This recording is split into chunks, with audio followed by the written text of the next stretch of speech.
This is Agronomy Moment. I'm Wendell Cohen.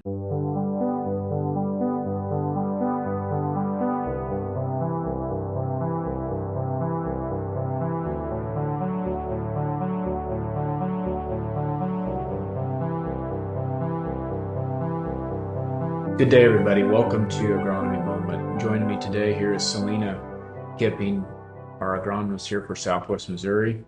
And this is part of our series of projects that we've been working on this winter regarding questions that you, the listener, have submitted. And today's topic is called bugs. Controlled or not is our question. A little bit of the outline of the meeting and how it rolls forward is what is the definition of a bug? Why? The cost of ignoring a problem. We'll dive into a little bit of Beck's PFR proven dollar and cost situations there. And then go to what? Control versus suppression. Those that cause yield loss directly versus others. And finally, how? Scouting is more than just let's a bug, let's shoot. Quick disclaimer before we dive in. All information here is simply information that is for the purpose of you finding what's an answer for your farm. I think it's has some thoughtful and in-depth, insightful pieces here for you to consider, but none of this is a recommendation for your farm. We can definitely do that on a one-on-one basis. So with that, we're going to move to our first slide, bugs. Who are the bugs? So help me understand a little bit, Celena. Bugs is kind of a general term, right? Yep. Yep. I mean, if an insect is 6 legs, Mm-hmm. a spider has 4 legs. It,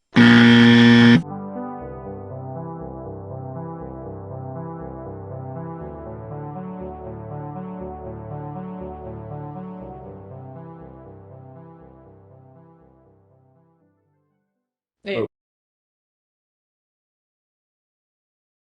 it, so we kind of call them all bugs hmm sometimes. Yep. Yep. It's just kind of a realm that we kind of put everything in, Yes. and we label everything as a bug. Though there Yeah. are differences, and that's one of the values that we're going to try to bring today is know a few of those differences and the damage that could potentially have. We're going to focus a little bit more today on a soybean crop, as far as the insects that are going to Sure. really, you know, Yes. affect our yields or could potentially affect our yields. So that's why on this slide we kind of Wendell put in there the different classifications and kind of the different bugs or insects, that we're going to be dealing with or seeing, most often or Yes. trying to control or find ways to um, help, our thresholds, or once we get to those thresholds, what do we do? Yes.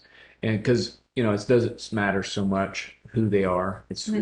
what is the true pest? How Yep. does it relate to your yield? And it doesn't matter that we call corn earworm a worm, and it's Hmm. really a caterpillar that Right. becomes an insect, right? Right. And things Right. like that. But so scientifically and officially, things aside, Hmm. the creepy crawly things that we'll focus on today is what does it relate to the cost of your crop, and what can we do about it?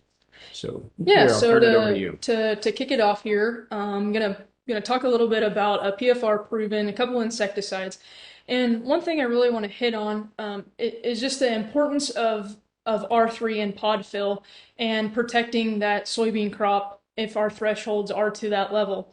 And these are just a couple of the proven insecticides. There's oodles and gobs of other insecticides with very similar active ingredients that will do a good job other than Mustang Max and Fast Act. Again, this is just multi-year data looking at these applied at a R3 stage. And typically, in an R3 stage, we can look at a fungicide application also. So, an Sure. insecticide and a fungicide at R3 could potentially be really beneficial for our soybean crop.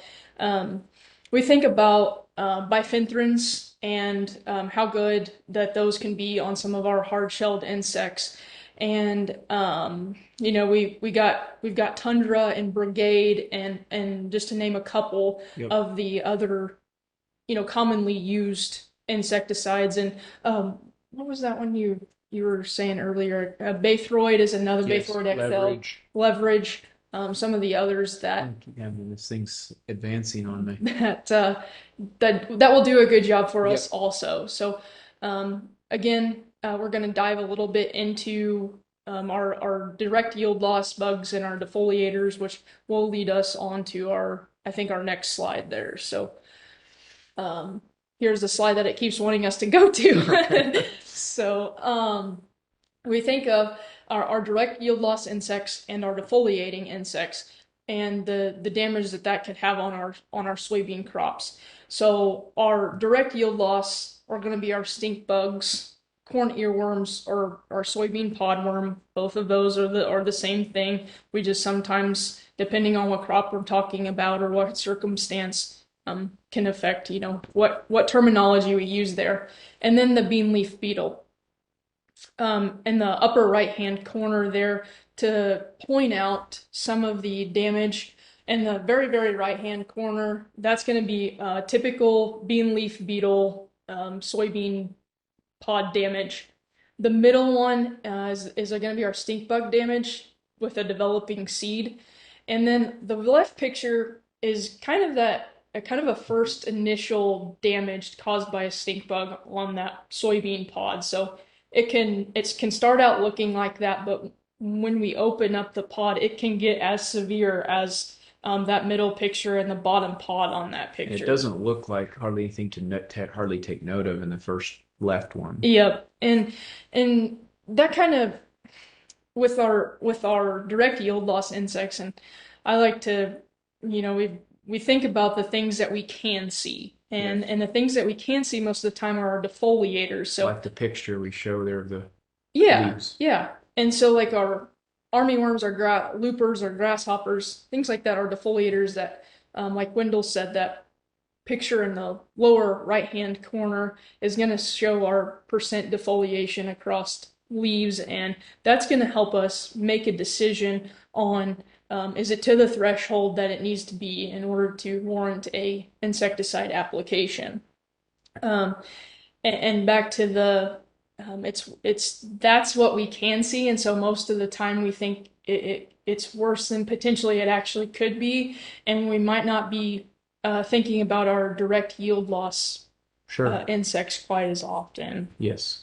So we need to be paying attention to the little signals of those direct yield losses. It relates to our yield. So Just to help me hit, understand this slide here with what we got going on here. yep. So the first picture on the left there is going to be a stink bug.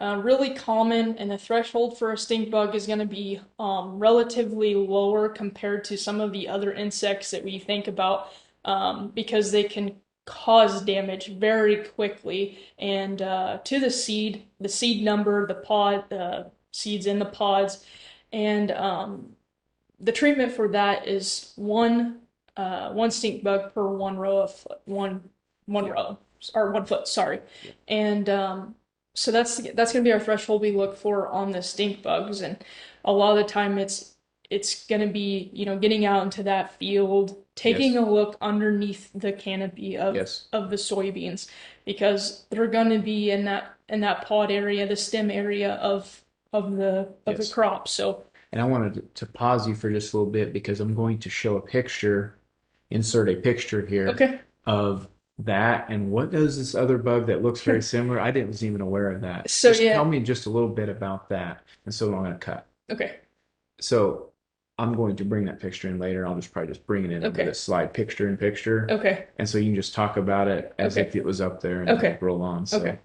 So yeah, the stink bug actually has a predatory, and most insects that we talk about, bugs we talk about, do have a predatory insect that will feed on or parasite the bug itself. So one bug we think about that looks very similar to a stink bug is a soldier bug, and it's going to have, like, if we look at the stink bug on its kind of shoulders, of like Yes. relative to like a person, like Yes. on its shoulders here, you can see kind of more of an obtuse angle Yes. as far as the points. Yes. On the soldier bug, it's going to be more of an acute angle and kind of Yeah. more of a You can spiny. see it and it's spiky or Yeah, whatever. it's kind of spiky. So that's kind of the difference there. But it'd be really hard to tell out in the field, potentially if you didn't have them side by side, And what was the what. soldier bug eats the stink bug, Yes, it's a predatory. even though it looks like the other guy. They know Yep. each other apart, and then he goes after him, right? Right, right. So, I mean, this is all new to me to think about that. Hmm. If you, but let's say I'm walking out there and I've got stink bugs, Hmm. and I've got this, and I find one soldier bug. Hmm. Do I not spray? Well, I think it goes back to how many stink bugs are we seeing Sure. per Yes. our 1 foot. Yes. If we're seeing it to a threshold where it needs to be a Yeah. warranted treatment, it's probably going to be to that point we should really Spray. consider spraying, Yeah. because I would like to think that it Yes. would really solve all of our Right. problems, but just Yep. a good note is that most insects will have a predatory insect to some extent or bug, and that will help with the populations of Gotcha. these. So, Anyway, um, go on to continue on with our next one. yep, so moving right along, the middle picture there is going to be a podworm, or commonly really known as a corn earworm. And, we commonly would probably look at that and think, "Yep, that's corn earworm." Looks, Yes. Yes. so, and it is. It is. So same, colors and body types and legs and everything that a corn earworm has. So, um, treatment would be justified when 20% or more defoliation occurs during pod fill, or one or more larvae are present per linear foot of row. So the podworm is a little bit different, and we'll kind of hit on this a little bit more as far as the worms and the caterpillars and things are Sure. concerned with an insecticide. But really, really important to note that also, as well as the stink bug, can cause major damage in those And higher they threat. scar the edge of the pod, or do they eat? They'll eat the pods themselves, right? Mm-hmm. Yep, Yes. yep, or kind of chewing through Yes. that pod. Yep. Tell me a little bit more about the beetles now. How do we tell those apart? Or Yep, so the bean leaf beetle is a far picture on the right. One kind of telltale sign that you're looking at a bean leaf beetle is that kind of triangle on the back of its neck area, and you're gonna see different colors of beetles. There's bean leaf beetles. There's red and greens, and in this case, it kind of looks like we got a light green one there, but yeah, that triangle there on its back is gonna be a help distinguish that it's a bean leaf beetle. okay, And 10 or more bean leaf beetles per foot of row with 20% defoliation is going to warrant that's right. probably a threshold for a spray. Okay, And with these, we're talking about like fast acts, Baythroids, Brigades, Mustang Max. A lot of those are going to do a good job on control. controlling these insects. Sorry, that was a part that I Yes. kind of left out, but Let's talk about the defoliators a little bit, the differences here, and yep. So these are the ones we want to blame, right? okay, So we see our soybean leaves getting ate up and things like that, and think, oh my goodness. And hmm the if you want to reference back to that, what slide? But I think it's actually the slide just before the direct yield loss bugs or insects. yeah, That shows the defoliation as far as yeah, there we go. yep, That is going to help us distinguish where we're at with a sure. to warrant a treatment. So just to reference back to that, that's It's like there. 20, like when one looks out there and you see 20%, it actually looks like 40% to me. Yep, yep, So it always seems to look a little worse it than does. Yep. And so to hit on it, first one there on the left is an armyworm. This distinguishing characteristic of the armyworm, again, kind of like the beanleaf beetle, that it's going to have what you could call a Y yes. on the back of its head there, and that's going to be a telltale sign, characteristic of an armyworm. Oh, yeah, over like some other similar caterpillar. Mhm. Would we wouldn't have cutworm that time of year, but would that be a similar looking? Yes, it could Yes. look similar. Yep, Yes. but that's kind of the distinguishing of the armyworm itself. Is What that makes the armyworm though a problem? Is it because it's so many, they can be so many and they're aggressive or what? Yep. So they can be really aggressive, and the potential of them to overwinter also. Okay. And I think that's right. And you want to treat when they get to like a 30% Yes. foliage loss on the soybean crop, and when the larvae are about half an inch or longer. Okay. Because Sure. Then they have quite a bit of life left. Yeah. yeah. What And about the loopers? and then the loopers, those are interesting. So we can kind of get the loopers and the clover worms. They're kind of look Hmm. pretty similar, Sure.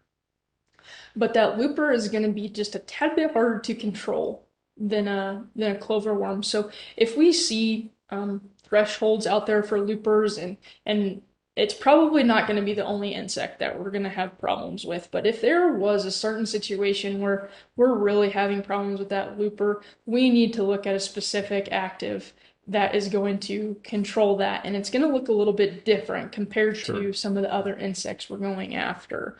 That's kind of a different scenario So there. typically, we're not so worried about them in themselves because Mhm. usually we're going after the pod feeders and all Mhm. that. But if you went out there and you were actually getting a defoliation problem Yep. with a looper, Hmm. just going out and saying, I'm just going to go spray Just yeah. leverage 360, we're Yeah. not going to control them as much. Right. Right. Our um, let's see, Prevathon is going to be Okay. one that is going to going to have a better control Okay. on the soybean looper, and kind of thinking a little bit of a herbicide here whenever we attack with more than just one mode of action in some of these Yes. situations. Not to bring that to the herbicides, but we think about herbicides, we want to use Yes. more than one. In Yes. this case, it would probably be really beneficial too. So if we were targeting that looper, then we could also target some hard-shelled Sure. insects with that, Sure. and do a really good job with that looper and even the armyworm as Sure. well. Sure. So, um, Any thoughts on grasshoppers? I think we all kind of identify those. yeah. So grasshopper is they're typically we see them moving from the edge in a lot of our grain crops. So Okay. corn too, soybeans also. So they're gonna move in from the edge and then they'll migrate towards Okay. the middle of the field. So sometimes maybe you look at a treatment on the the Sure. edges of your field if it's that bad. If defoliation reaches 20%, like Yes. we're kind of talking about with some of our other defoliators, probably would consider Sure. a insecticide for a grasshopper. And then also on a grasshopper, if there's other pod feeding insects present, which Yes. most of the time there probably will be, then we probably need to seriously think about taking action. Sure. And I was just curious on when we're talking about defoliation, and you walk out there a lot of times in the field, and one sees cutting, and you can see that. And let's just say we're sitting here at 35%, but you've got three different bugs that you've been observing Hmm. out there. Um, how do you know which one is contributing to that, or are you just more going by the populations? You're not so worried about what the cut looks like because that can be a little different, but that's probably not such an important. Right, yeah, because we're thinking that it's not going to be a Yes. perfect world where we just go and we have one Right. insect problem. So we're going to be in a lot of situations where we have multiple Yes. insects, and so then it comes, like you said, to the thresholds. Yes. What is the threshold as far as the defoliation, Yes. or what is the threshold as far Yeah. as how many insects we're seeing per Foot of in row. some of our cases per 1 foot of row. And then that's kind of how we make that Yes. justification and Yes. advise on the treatment or non-treatment or however we're going to Yep. go about that because it'd be really hard to go out there and just nail it down to on because each plant's going to be Exactly. different. There might be a few loopers over here, but in a different part of your field, you might be having like an edge. You might be having more Yes. problems with a grasshopper, Yes. things like that. So just some things to take in consideration there. Yep. Let's talk a little bit about our exceptions. Slugs, time we get into, especially like in cover crop situations Hmm. and wet springs, you can get those. They're a mollusk. They're not Hmm. going to die from insecticide, right? Right. So, I mean, they're very difficult. Hmm. You can spray a salt on them or a UAN nitrogen, but Hmm. you're probably going to smoke your beans doing it if you're going to try to control the slug. Like, I mean, generally, right? Like Right. this one's a hard one. I don't know if there's a lot to say. Yeah, there's not a ton to cover here because, like you said, Yeah. it's kind of in those specific scenarios with the cover crop and just the heavy residue Yes. situations where we see the slugs. Sure. Uh, No, but with last year in 22, we had problems with spider mites. Let's talk a yeah. little bit about them and just talk a little bit about how they, like, as we can see up there on the slide, they're different. They're Hmm. not an insect. So, Right. Yep. So spider mites in a dry year are going to be a concern. That's kind of where they thrive in the environments that they yeah. thrive in, and the spider mites are going to be on the underneath side of the leaf, and they're almost microscopic, very very hard to see. Yes.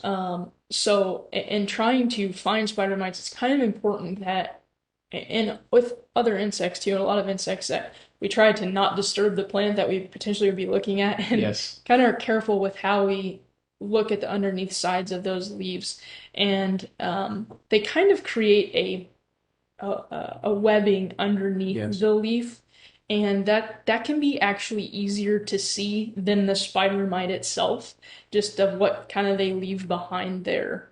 Yes. Yep. And then they're controlled differently, right? There's Yep. certain insecticides do control So them, but many actually do nothing really. right, yeah. So we want a longer lasting insecticide, longer lasting pyrethroid Yeah. that will kill the population there, that's the adults, and then will also be able to control the eggs. Yes. Because if we don't, then we have a huge Explosion. explosion of spider mites if we don't kind of look at taking the right active into consideration. Sure. Nematodes, I'm not going to say much on this. That's a total different ball of wax. I mean, they're underground, they're parasites, but just another example of when we're talking bugs and Hmm. things that are affecting yield, nematodes are a big problem in the United States today and in our area. Um, there's other underground pests like wireworm, Hmm. maggots.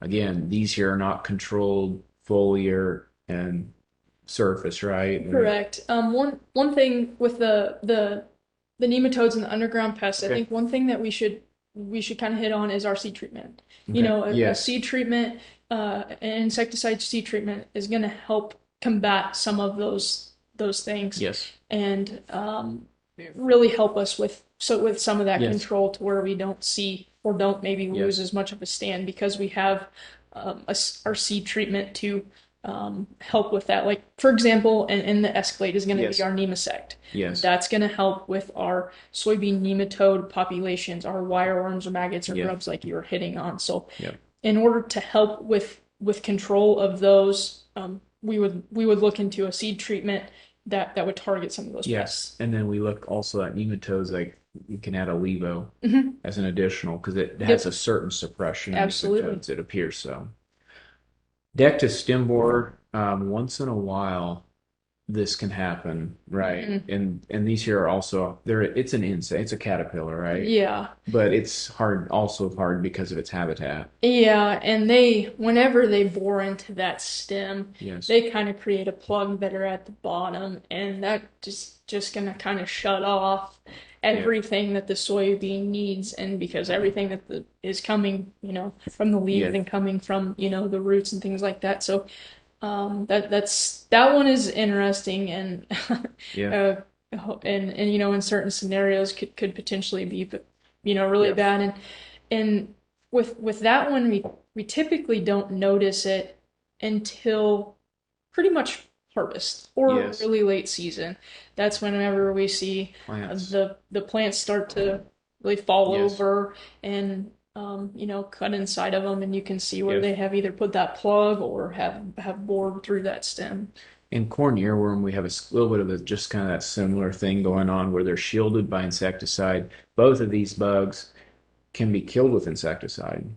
it's an effective control, but it's just the location of where the bug is that causes us to not be able to effectively control them. And so kind of wanted to just talk about these exceptions in a general sense,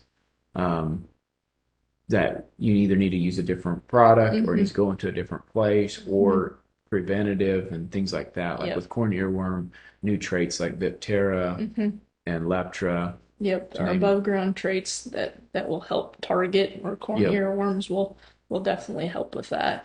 As you said, because if they're really not outside of the ear or outside of the plant, they're going to be hard to control. Yes.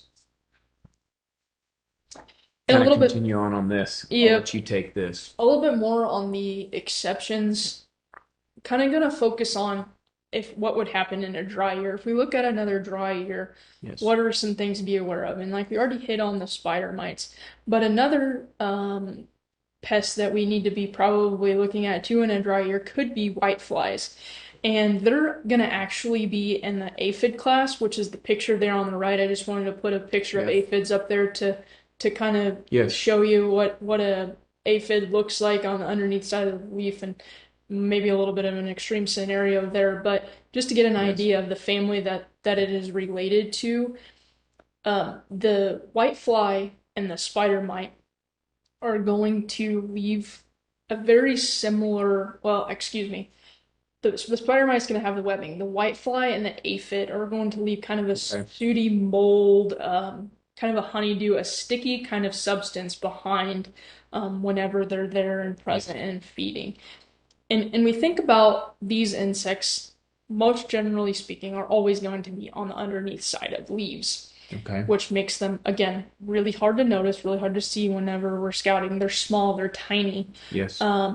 So if it comes to that insecticide application, we really want to be sure we're using our labeled rates, our full labeled rates, and good coverage. So we're using a good carrier to be able to help combat them being on the underneath side of the leaf or underneath side of the canopy. Sure.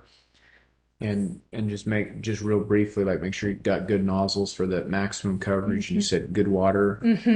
And go ahead and get a fog going out there. Yep. And then also back to the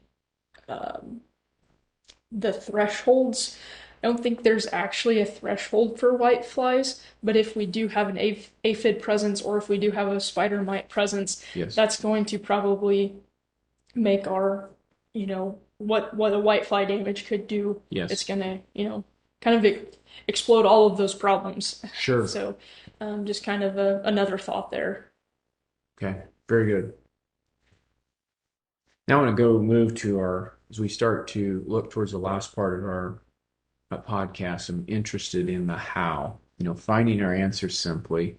One of the points that come to my mind was scout the field. You're going to have to get the boots on and go out and do it. Driving by on the field, on the road, looking at your field is different than getting out there and understanding, because like spider mites, for example, can sometimes from the distance start to look like, well, maybe it's a potassium deficiency, and it might be. And they're going to cause a similar look with that yellow speckling of the plant. It's just going to look like it's kind of sandblasted. It's kind of a look.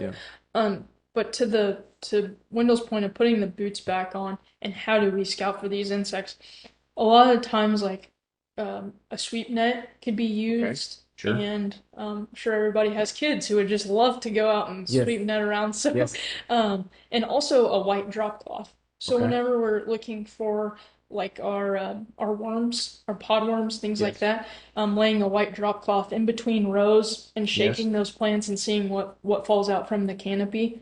Also a really good tool, really easy tool to use there. So those are just a couple of different ways that we can look, and also taking the time to look at different parts of our fields and going into different parts of those fields.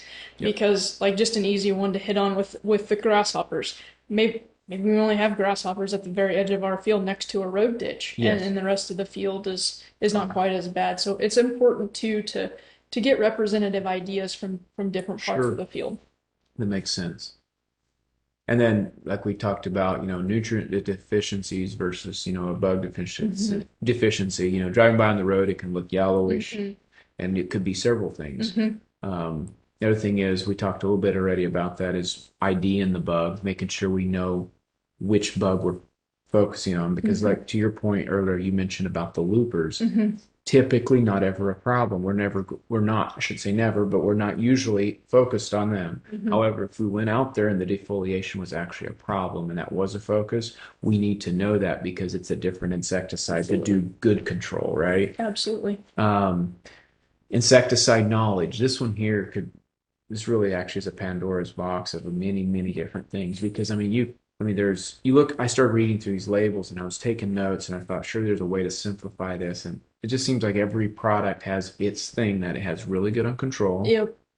not so good on suppression. And the Mhm. part that it does not control at all, another insecticide will control really well, but leave all the rest out, right? Yep. So that's kind of back to that point of maybe looking at a couple different modes, a couple different actives to help Sure. us target a wider range of Product. pests Yep. of Or pipe. insects Yep. out there. So this chart here actually, I think it's from the University of Tennessee, does a pretty good job of encompassing some of the most common insecticides that we're Yes. probably going to hear or about or that we are actually going to use.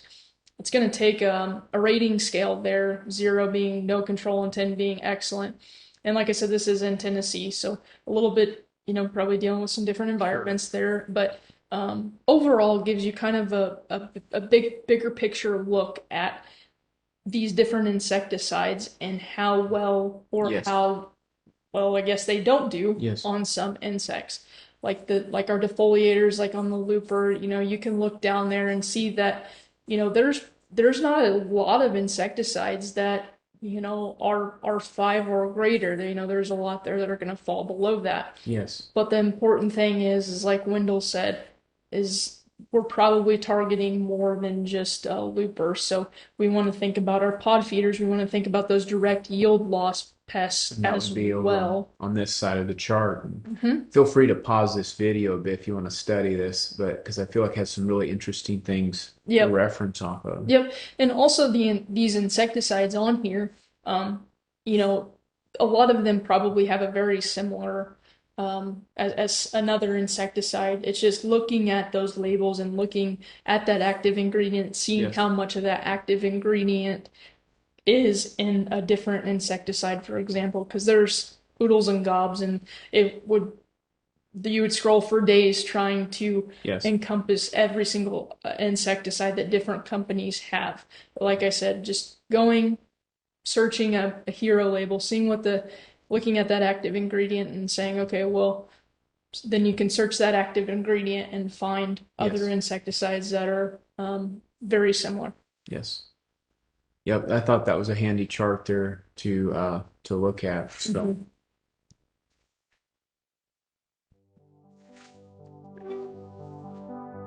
Oops, technical difficulties. All right. We've wrapped up mostly what we were wanting to talk about today on insecticides. If you have any questions or anything, feel free to reach out to phone number and emails on the screen.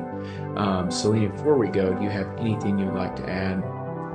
I don't think so. Like Wendell said, putting the boots on and getting out there and seeing what we've got and what we're dealing with and maybe taking advantage of those fungicide applications a little bit more with an insecticide would probably be beneficial and looking into that.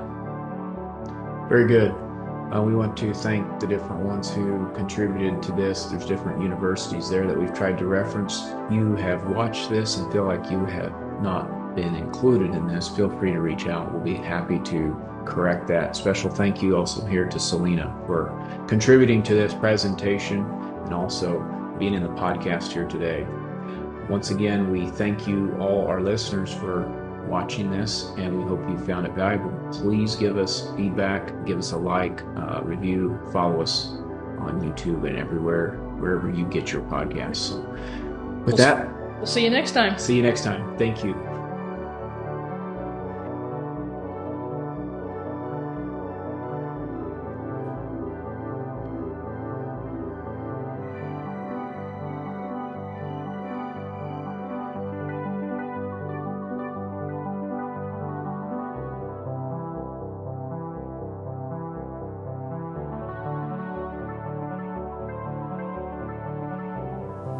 Everyone, thank you for joining us today on Agronomy Moment, a Top Ag Services production.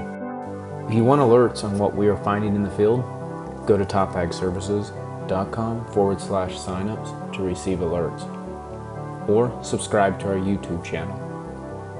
It is our goal to bring you the most recent and advanced information possible. If you have any questions or feedback, feel free to reach out to us anytime. We also ask you that you give us a like and follow our channel wherever you listen to your podcasts or watch these videos. This ultimately helps us reach more people like you.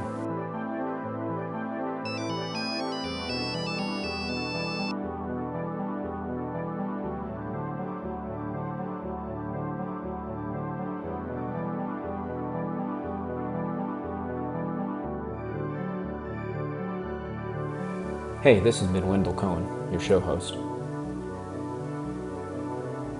Thank you to all who made this show possible.